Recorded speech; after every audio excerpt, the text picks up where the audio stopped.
Welcome back everyone. As most of you know, Apple went ahead and released their brand new M1 MacBook Pro, the 16-inch model. So let's go ahead and compare it against the Intel 16-inch model and see which one you should pick up if going from the Intel one to the M1 one is a better option to go. Now, Apple does not sell the 2019 one anymore. I was able to pick mine up for about $1,800, about last year exactly, which is pretty wild. On the M1 MacBook Pro side, great MacBook, I liked it a lot. Those are starting off at $2,499. So definitely a lot of money. If you currently have a 16-inch MacBook Pro, the 2019 model, I would almost recommend you to keep it because I feel bad that you already bought it. But in the real, to be completely real, going to the M1 MacBook Pro, the 16-inch model, even like the 13-inch model, is a pretty big upgrade in my opinion. Now, there's pros and cons between both. One thing I will tell you though is that the main advantage, in my opinion, for the 16-inch MacBook Pro, there's two of them. There's a price tag difference, so the 2019 model is much cheaper in the used market, but also it's a little bit more of a portable machine. Now, that's kind of crazy because they're both pretty big, massive machines, but the 16-inch one, the 2019 one, is actually thinner overall, and it's actually in a little bit of a smaller footprint than the current 16-inch model, which is actually really cool, and I'm actually kind of a fan of that. So keep that in mind. If you're somebody who really wants portability on a massive MacBook like this, then obviously the 2019 one may be the better way to go, but I'm a fan of the 2021 one. It's a great MacBook and it has so much capability. Now, some differences: the M1 MacBook Pro, the 16-inch one, I'm just going to call it the M1 Pro, and then the older one I'm just going to call the 2019 one. The M1 Pro has a 16.2-inch Liquid Retina XDR display, 120Hz ProMotion display. It looks beautiful, and it's really the best panel out there in my opinion. The 2019 one, 16-inch display, it's a Retina display, and that was a really good panel too. They shrunk down the bezels a little bit from the predecessor, and I will definitely say going from the 2019 one to the M1 Pro one, definitely a massive update. But the 15-inch one to the 16-inch one was also a pretty good update as well. So I'm a fan of both of these displays, but you do get a notch on the M1 Pro one, which I'm so indifferent about it. I thought it was going to be a big deal, and it really wasn't. There's some issues with it right now, but they're going to be fixed later down the road. So I'm a fan of this MacBook. I think it's great. I do think with the 2019 one, that display is also good, but ProMotion is really nice, and I am a complete fan of it for sure. But that's not everything. The 16-inch one from 2019, you could only get 4 USB Type-C ports on it, which was kind of annoying for that MacBook being much bigger, and they couldn't add more ports or anything, and this was a time they didn't add any ports back, so you could only get the 4 USB Type-C ports. I think that was kind of an annoying thing, and it still is.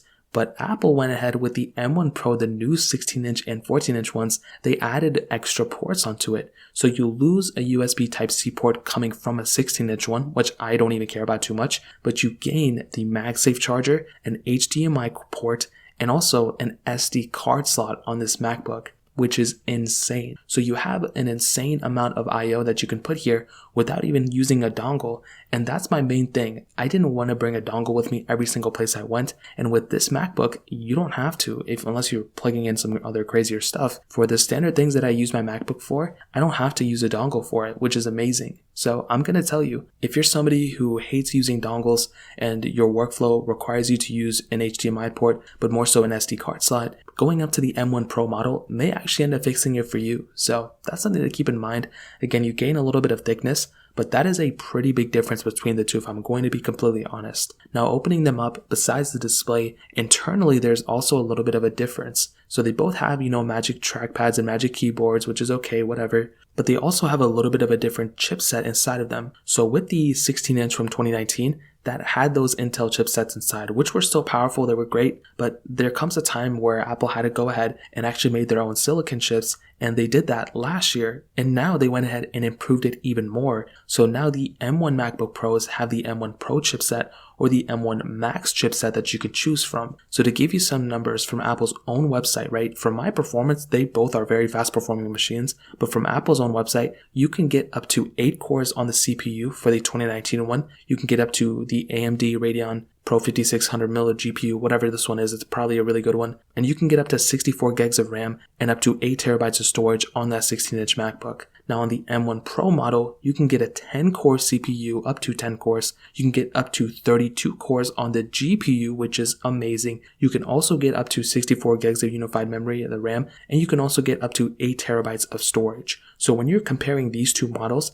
there is a massive difference between these two performance-wise. Now, like I mentioned, I had the 16-inch one. I thought it was really good in terms of performance, and I think it really pretty much handled everything I threw at it for the most part. The only problem with my 16-inch MacBook from 2019 was the fans, and this was the make it or break it for me because the fans would ramp up all of the time and it was so annoying. I tried a couple of other MacBooks too, and my 2015 one that I was coming from, the fans were ramping up all the time too, and I really hated it. Now, I looked online and it looked like a lot of people experienced this issue, so I just went ahead, so I actually returned it, and then I just kept my 2015 one for a little bit longer until I switched to an M1 MacBook Pro, and I'm going to tell you that MacBook had a lot of potential. I'm not too sure why the fans were ramping up all the time. That was the one thing that annoyed me the most, but pretty much everything I did with it, with video editing, with very little gaming that I ever do, I don't really game that much, but Photoshop editing, massive projects that I was editing all the time, 10 videos a day pretty much, that 16-inch MacBook was handling it.